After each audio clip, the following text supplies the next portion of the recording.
રાજ્ય સરકાર નાગરિકોના સ્વાસ્થ્ય સાથે કોઈપણ પ્રકારનું સમાધાન ન કરવાની નીતિ પર હંમેશથી મક્કમ છે।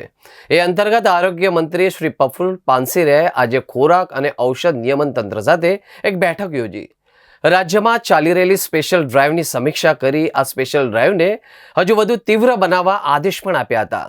ભેળસેળિયા તત્વોને કડક ચેતવણી આપતા મંત્રી પ્રફુલ્લભાઈએ કહ્યું કે જે પણ કોઈ લોકો એનાલોગ પ્રોડક્ટને પનીર તરીકે વેચીને નાગરિકો સાથે છેતરપિંડી કરશે તેમને કોઈ પણ સંજોગોમાં છોડાવવામાં આવશે નહીં।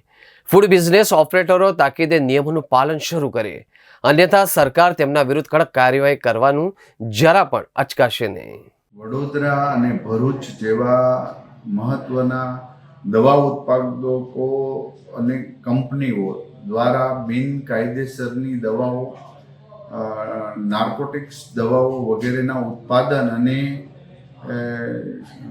વ્યક્તિઓને જે નુકસાન પહોંચાડતી દવાઓ, આ તમામ પ્રકારની જ્યારે એકવાર અમારી મિટિંગ બોલાવેલી હતી ત્યારે ફૂડ એન્ડ ડ્રગ્સને અમે કડક સૂચના આપેલી અને અમારા અધિકારીઓ દ્વારા ગુજરાતની અંદર દરોડા પાડીને 1,21,00,000 આવા દવાના જથ્થાને જપ્ત કરવામાં આવ્યો છે અને 2 થી 3 પેઢીના લાયસન્સ રદ કરવામાં આવ્યા છે। ઇમ્પોર્ટ એક્સપોર્ટ કરનારી કંપનીઓના પણ લાયસન્સ રદ કરી દેવામાં આવ્યા છે।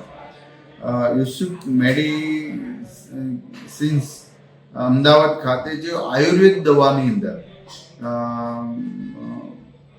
એલોપેથિક દવાઓ ભેળવીને પણ વેચાણ કરતા હતા, જે ખરેખર શરીર માટે પણ હાનિકારક છે, લોકોને છેતરવાની વાત છે।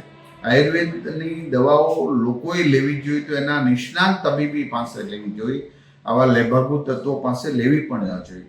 એ જ રીતે કેટલીક દવાઓ મોન્જારો ક્વિક પેન ઇન્જેક્શન જે ડૉક્ટર પ્રિસ્ક્રિપ્શન લખીને આપે પછી જ મેડિકલમાં પ્રાપ્ત થતું હોય છે, ઓનલાઈન આ ઇન્જેક્શનનું વેચાણ ધૂમ વેચાણ કરી અને એડવર્ટાઈઝ કરીને લોકોના સ્વાસ્થ્ય સાથે છેડા કરનારી કંપનીઓના પણ લાયસન્સ રદ કરી દેવામાં આવ્યા છે। આ જ રીતે ઘણી દવાઓમાં ટાપેન્ડોલ હાઇડ્રોક્સાઇડ જે દવાના પ્રમાણમાં ખૂબ ઊંચું પ્રમાણ, જે મેડિકલની અંદર કે ડૉક્ટર એમનો ઉપયોગ કરતા જ નથી, જેનો દવાનો ઉપયોગ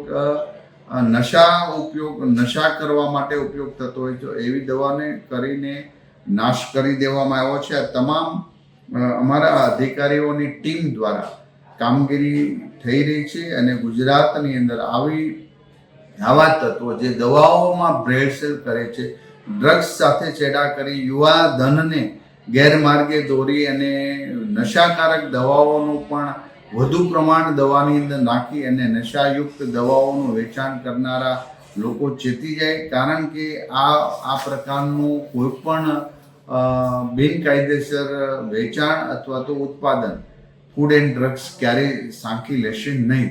મને આશા છે કે આવી કંઈ પણ માહિતી હોય તો અમારા ફૂડ એન્ડ ડ્રગ્સ વિભાગને આપજો, જેથી કરીને અમે ત્યાં તપાસ કરી એની કાનૂની રીતે અમે કાર્યવાહી કરી શકીએ।